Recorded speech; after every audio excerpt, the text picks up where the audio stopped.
సామేలు MLA అయినాక కూడా పొలంలో దిగుతున్నాడు, నాట్లు వేయిస్తున్నాడు, కోతలు కోయిస్తున్నాడు.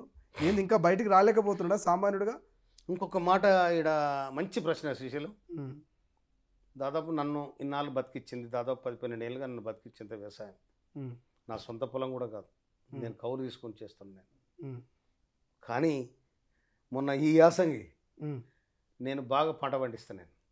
ఉమ్, నా కంటికి రెప్పలాగా సంటి పాపలాగా చూసుకుంటా వరిశాను. ఉమ్. నాకు సంవత్సరానికి 38 లక్షల రూపాయలు వస్తున్నాయి. 38 లక్షలు. 38 లక్షలు.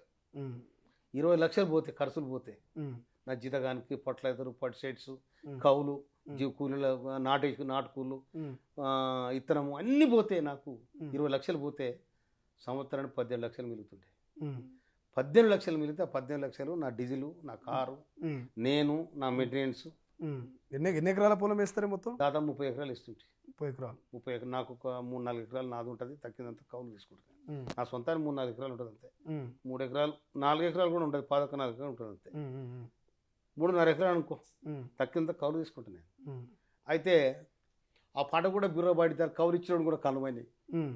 అయ్యో. ఆ. కౌలు ఇచ్చేవాడు కలమని నీ తను నాదనే చేసుకుని వాడు పుదుకుంటాడు. ఉమ్, ఉమ్, ఇంకో ఎకరాలు చేసిన వాడు కూడా పొద్దుకుంటేట్టుండు. ఉమ్, నేను ఏం చేయాలని ఆలోచన పడ్డా. ఉమ్, అప్పో చేసి యాన్నన 10 ఎకరాలు కొనుక్కుంటే మంచిగా ఉంటుంది అనుకుంటున్నాను నేను. ఉమ్.